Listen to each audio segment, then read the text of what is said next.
Hi everyone, this is the part 1 of the video lecture dedicated for the topic quality of service, which is supposed to be a network layer functionality.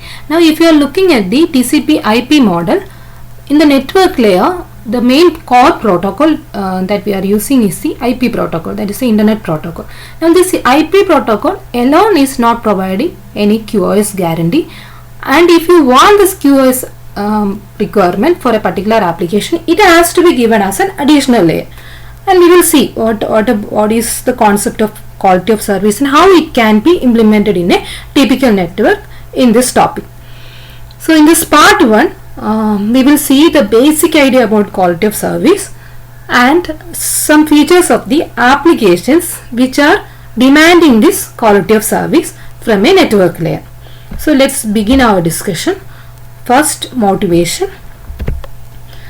Let's start with a question like what are the demands of applications from a network? So application, it could be a multimedia application, or it can be a real-time application, or a traditional say file transfer application, or mail transfer applications, whatever it is. What it will be demanded from a typical network? There are 4 parameters. Like the first one, adequate bandwidth or preferably more bandwidth. Then less delay, less jitter, that is the variation is variation in delay, or preferably no jitter. And the 4th parameter, that is no loss of data or minimal loss of data. Actually these 4 parameters are together contribute the quality of service parameters. Okay.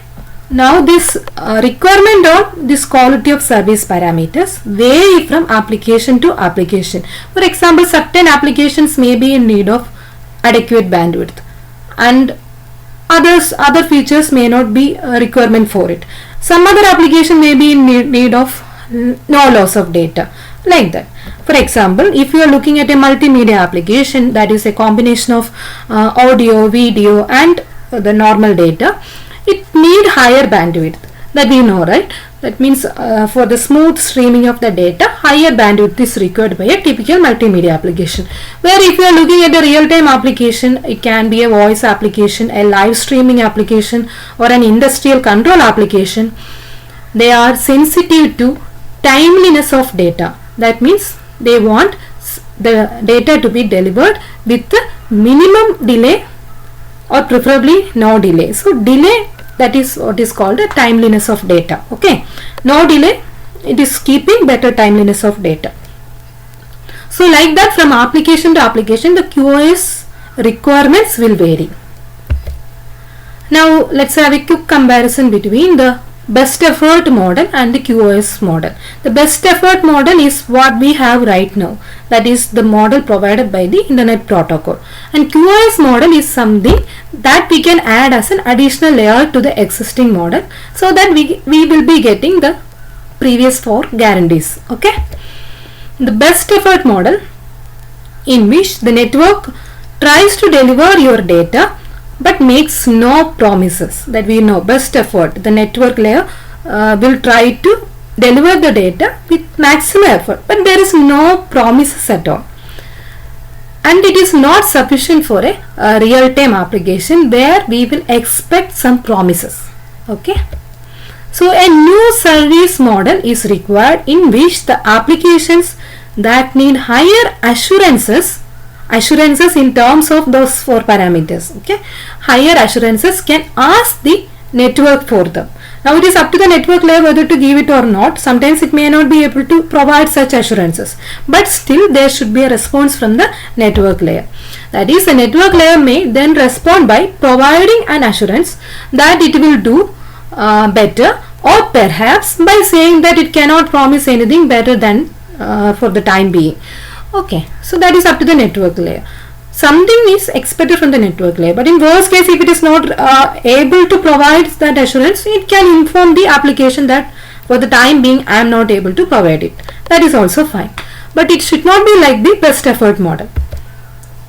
Now such a service model is a superset of the current best effort model, because the applications that are happy with the best effort service should be able to use the new service model also.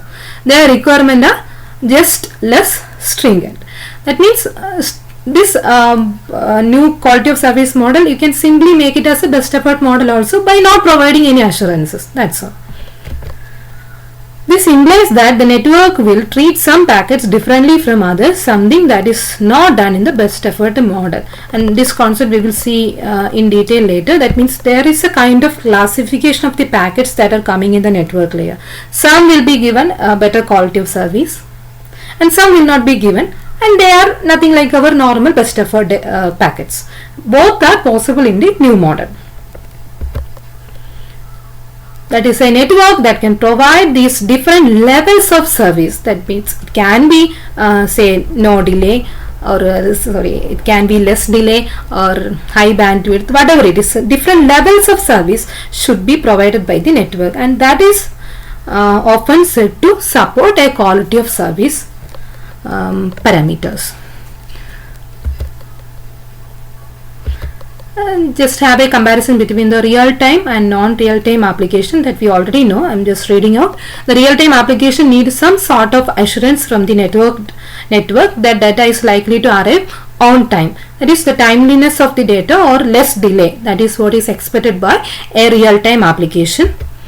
Any real-time application. Now a non-real-time application can use an end-to-end retransmission strategy to make sure that the data arrives correctly. Such a strategy cannot provide any timeliness. That we know, we are familiar with the applications like the file transfer application, email application, where that retransmission is there. That means by somehow you will ensure that the data is delivered at the receiver. But as you are retransmitting the data, obviously there will not be any delay guarantee. That means it cannot provide any timeliness, but such a timeliness is mandatory in case of a real-time application. So the retransmission which is happening in case of non-real-time application only adds to total latency to data arrival. So as you are doing retransmission more and more, the overall delay will be increasing. The timely arrival must be provided by the network itself and not just the network edges. That means it is a collective effort. Network at the edges we have the sender and the receiver host, and on the way we have the intermediate routers. Both the edge nodes as well as intermediate routers together has to provide the QoS requirement. So mainly this QoS is demanded by the real-time data. So before moving the real-time data and their classification in detail, a quick review on the non-real-time application. And they are sometimes called as a traditional data, since they have traditionally been the major application found on data network. And later only this multimedia and that kind of real-time application added. When that network, that concept network begins, mainly we have the traditional non-real-time data only. Example, the remote login application like a Telnet, file transfer protocol, email, web browsing, etc. They work without any guarantee of timely delivery of data by doing retransmission and all, and also called elastic application, since they are able to stretch gracefully in face of increased delay. So delay is not at all a problem for them. They will simply stretch. So that is why they are also called as the elastic application. Elastic applications are nothing but the non-real-time application. Their delay requirements vary from the interactive application like a Telnet to more asynchronous ones like a email, with the interactive bulk file transfer, bulk transfers like FTP in middle. That means if you are looking at the Telnet application, as it is a interactive application, right, it is somewhat sensitive to delay. Where if you are looking at the normal email communication, even though you send a mail, it is delivered maybe 1 hour, 2 hour, whatever it is. That is not a much problem in case of email communication. Where the file transfer protocol, the delay requirement is something in between. Now we will see more about the real-time application with the help of an audio example, real-time audio example. Here the data is generated by collecting samples from a microphone and digitizing them using an analog to digital converter, because it's an audio application. So the audio, that is nothing but the analog data, is getting generated from the microphone and it is getting digitized by using an analog to digital converter. And now the digital samples are placed in different packets which are transmitted across the network and it is received at the other end. At the receiver host, the data must be played back at some appropriate rate. That means if you are sending data in a particular date, same rate or some relaxation is okay, but still you should be able to play back the data at an appropriate rate. For example, if the voice samples are getting collected at the receiver at a rate of 125 microsecond, they should be played back at the same rate. Thus, we can think of each samples as having a particular playback time. So you have to remember this term. Playback time means the time after which the data get played back. The point in time at which it is needed in the receiver host, in the receiver application. In this example, each sample has a playback time that is 125 microsecond. That means first you will play the sample 1. After 125 microsecond, the sample 2 has to be ready and it should be played. And then after another 125 microsecond, sample 3. Like that, if it is delivered at the receiver side, I can say that the playback time is 125 microsecond. Now, if the data arrived after its appropriate playback time, that means in every 125 microsecond I am expecting a sample at the receiver side. In any case, if it is not able to reach at the receiver side after this 125 microsecond, that means on network you can expect delay, right? Either because it was delayed in the network or because it was dropped and subsequently retransmitted. Whatever it is essentially of no use, because you are waiting after 125 microsecond, that sample is not arriving, so you will not get the smoothness, nothing. Okay, it will not be of no use. Now this retransmission normally we will not do, because it is just it will add delay only. So this part we can eliminate, but the delay in the network is something that you have to take care of. So it is a complete worthlessness of late data that characterizes a real-time application. So real-time application means it should guarantee the timely delivery of data. If it is coming late, then there is no meaning for the data at all. So if it is an elastic application, that is a non-real-time application, it might be nice if data turns up on time, but maybe we can still use it when it is coming late. Okay. Now for the smooth working of this voice application, ensure that all samples take exactly the same amount of time to traverse the network. With respect to our example, say that 125 microsecond. Ensure that every sample is getting reached at the receiver by 125 microsecond, but it is not so easy to ensure, give that guarantee, right? So however, it is generally difficult to guarantee that all data traversing a packet switched network will experience exactly the same delay, because in network you can't give any assurance like that, right? So the packets encounter the queues in intermediate routers or switches, and the length of these queues will vary depending on the amount of data that is accumulated in the router. The way to deal with this is at the receiver end is to buffer up some amount of data in reserve. That means if you are expecting every data to be received at 125 microsecond, what you will do if something is coming late? Such a risk is there. So what you can do is, instead of expecting that very tight timing, what you can do, you can use a buffer, and that buffer time you can extend, say as a safety element, like 125 you can add some 50 microsecond more, and that 50 microsecond, suppose somebody is reaching early, it will be buffered in that buffer. Okay, we will see how it is working. That is, if a packet is delayed a short time, that means it's coming very early, it goes in the buffer until its playback time arrives. If it gets delayed a long time, then it will not be stored in the buffer and it will be immediately played back. Thus, we have effectively added a constant offset to the playback time called the playback point. That means our actual playback time was 125 microsecond. With that 125 microsecond, we added a 50 microsecond as a constant offset. And that is something called a playback point. And that time is something you can estimate how much delay you can expect in a typical network. Accordingly, you will force the packets or samples to wait in the buffer. Okay, so that is the idea.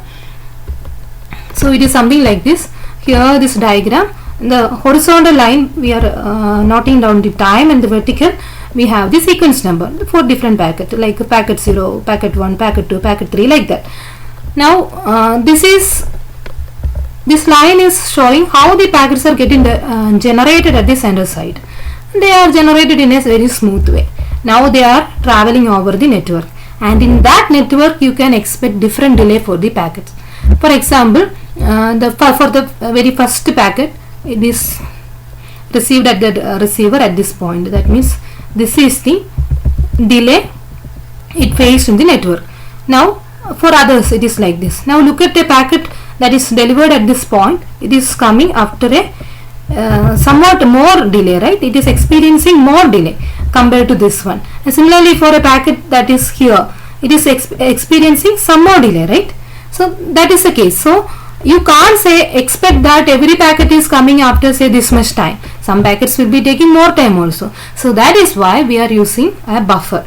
Now in the buffer, whether it is arriving early or it is arriving late, it will be buffered for a short time. For example, if so this is how long it will be there in the buffer, and this line is indicating. For example, if a packet that is generated at this point, it is coming early, right, at the receiver, so it has to wait for a long time in the buffer. Now for a packet which is coming say very late, like it is reaching at this point only, it has to wait for a small time in the buffer, right? And this extra buffer time is the constant time we are adding with the playback time, so that our new playback time is something like this. We are trying to make it as a constant value, a fixed value. That means everybody will be arriving within this time.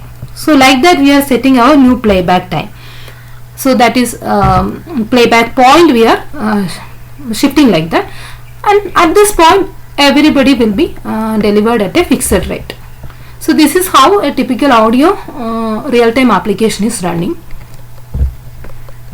Okay, so that means we are trying to make this network delay plus the buffer delay as constant, something like that. With that we are now if you are shifting this line to the left, it is somewhat better, means you can deliver the data a little bit early, but you should ensure that every data should arrive at the receiver before this time, like that.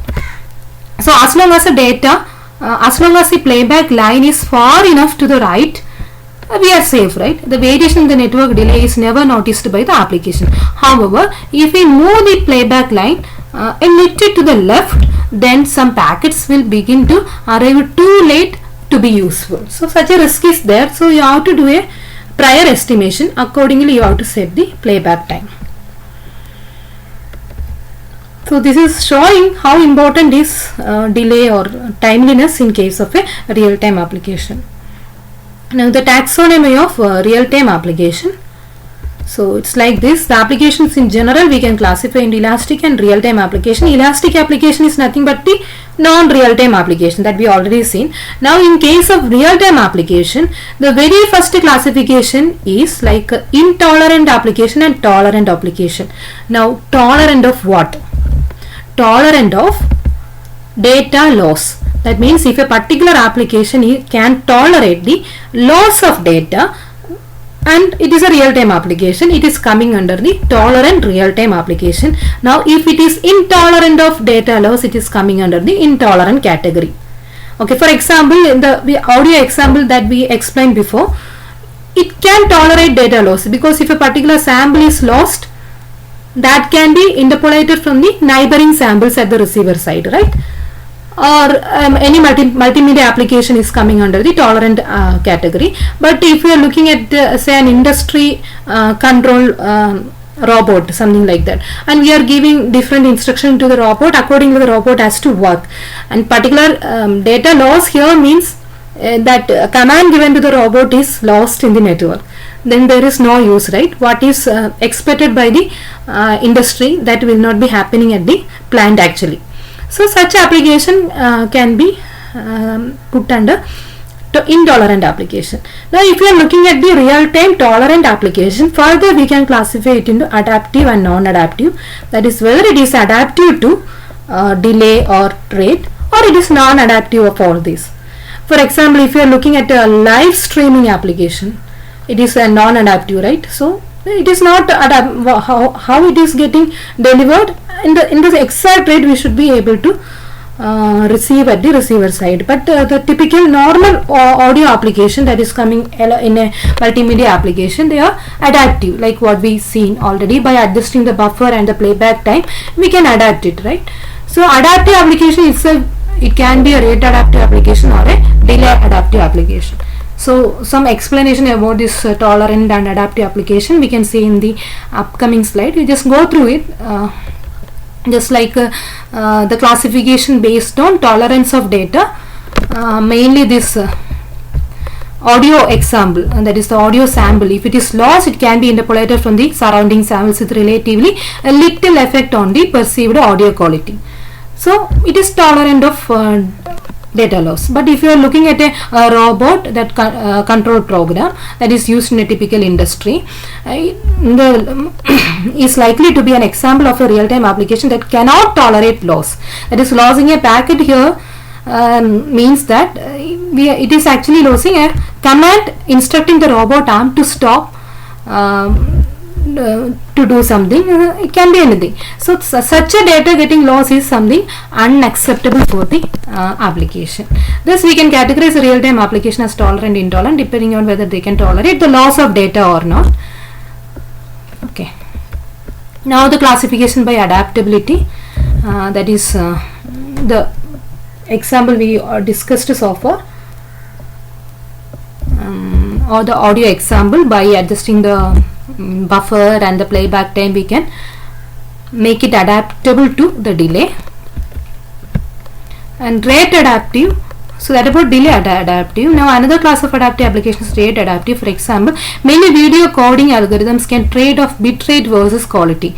That means if we find that the network can support a certain bandwidth, say a limited bandwidth, we can set our coding parameter accordingly. That means it will be providing by compromising the quality, it can reduce the rate. That means it is adjusting the rate of data delivery by adjusting the quality. That we are familiar with such applications, right? Like in say when you are watching a video, by default it may be playing in HD mode. Like you will be getting very good quality, but suppose for a particular time period, say during 6 o'clock or something, where network traffic is more, and it will be taking lot of time to deliver the data. So what you can do is you can reduce the video quality and the coding resolution or whatever it is. Accordingly it will be playing the data in a faster way by compromising the quality, and that is rate adaptive application. It means here if more bandwidth are available at a later time, we can change the parameters accordingly to increase the quality. Okay. So that about the concept of quality of service and some detail about the real-time application and their classification, and accordingly we understood how these quality of service parameters are required by different applications. Now how it can be implemented in a typical network, that we can see in the further videos. Thank you.